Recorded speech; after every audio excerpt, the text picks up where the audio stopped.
Welcome to Skill Toy Tactics. Today we are going to be taking a look at the G-Speed yo-yo. This is an awesome yo-yo that came out by world champion Gentry Stein for his yoyochampion.com brand. We are going to be doing the specs. We're going to be comparing the G-Speed to the Super G because they're very similar in shape and design, except this one's just a little bit smaller. In terms of width with the Speed G and the Super G, you can tell that the Speed G obviously is quite a bit not as wide. Now that may not look like a lot, but when it comes to playability, that is a lot of width that is taken away from the Speed G. This comes in at 56 millimeters. This is just a few millimeters short of that. Now in terms of diameter, the diameter on this G Speed is actually slightly undersized. So I don't mind that, just because most of the time with yo-yos that have a shorter diameter actually usually are really fun to play with. So in terms of shape and design, this, I mean, you could just tell just by looking inside the inner here. Very similar rims. These are both aluminum yo-yos, fully aluminum. 6061 aluminum, I think that's what it is. I don't know that for a fact. So you can see I already been playing with that. I already got a beauty mark on it right there. So basically, beautiful yo-yos. I cannot wait for you guys to see this specific yo-yo in action. So let's head over and put my camera on the tripod, and I'm going to show you what this yo-yo is capable of. Now, as the name implies, this yo-yo plays very fast. Now, this is by design. Because of the shorter diameter, it allows it to play super fast. But if you're not into speed tricks, this yo-yo is excellent for any kind of other tricks like bangers, hops, because of that width. Now, I know it's shorter than the Super G, but because the Super G is such a wide yo-yo, and this being just a little bit shorter than that, basically this is still a super wide yo-yo. I compared this to my Shutter Elite, and this is actually wider than my Shutter Elite. It's also wider than my Shutter Wide Angle, which the Shutter Wide Angle is a wide yo-yo, and this is wider than that. So that kind of gives you a little bit of a perspective of how wide this yo-yo actually is. However, because of the shorter diameter as well, you can easily do chopsticks. I have a lot easier time doing chopsticks with this yo-yo than with the Super G because of the shorter diameter. So overall, this yo-yo is excellent to play with.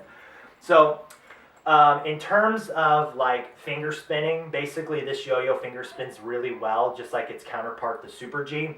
The only bad side is that the G-Speed logo does kind of get a little bit in the way, but overall you can do a pretty good finger spin with this yo-yo. Now, another thing that I want to note is that the Super G itself is very good with horizontal combos. With my preference, the G-Speed might be a little bit better. Now, I know you're probably thinking, like, what the heck, that's like, that this yo-yo isn't as wide. Well, I don't know what the deal is, but I can hit my horizontal combos a lot more consistently with this yo-yo than with the Super G. So what you're seeing right now is a clip of me hitting my horizontal Eli hops horizontally, and you can see that I'm absolutely slaying this trick right now. And so the thing about it is because of the shorter diameter, I don't know if it maybe catches less wind. I honestly don't know why. It's just I can hit my horizontal tricks a lot easier with this yo-yo. Not a whole lot easier, but enough that I would want to go for this yo-yo over the Super G in terms of that. Now, generally with just basic horizontal tricks, this yo-yo as well just does just fantastic. Now, I didn't want to hit my drywall, so I messed up that trick, but you get the point. This yo-yo is really good with horizontal yo-yoing. Now, I actually learned my first front style speed combo using this yo-yo because what you're seeing right now, and because this yo-yo is so fast and just so much fun. Like, this is an excellent yo-yo. I absolutely cannot recommend this yo-yo enough. So if you're thinking about picking up your first metal yo-yo, this is the absolute best choice.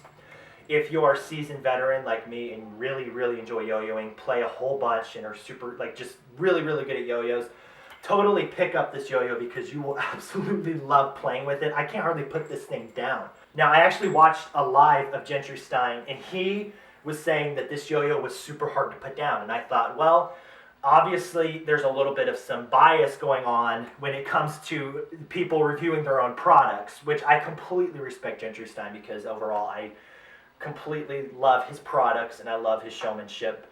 So I thought, we'll see. But this yo-yo ended up being extremely difficult to put down. And I have to give him credit for that. Like, he completely knew what he was doing when he made this yo-yo. It is an excellent yo-yo by design. I cannot recommend this yo-yo enough. So I know this was a short review. I said everything that I wanted to say about it. If you're wanting to pick up your next metal yo-yo, go for this thing. It feels like a bimetal. That's another thing I want to mention is it is stable. Feels like a bimetal. Plays like an excellent metal yo-yo. Plays really good horizontally. Does good finger spins. There are no bad things about this yo-yo other than the engraving kind of gets in the way of some finger spins. Basic grinds. This yo-yo is very good with grinds if you get the matte finish and not the glossy gold. So yeah, that's my review of this yo-yo. I hope you enjoyed it. Please subscribe for more. We're going to be doing a review on the Super G itself soon. So thank you so much for watching. We will see you next time.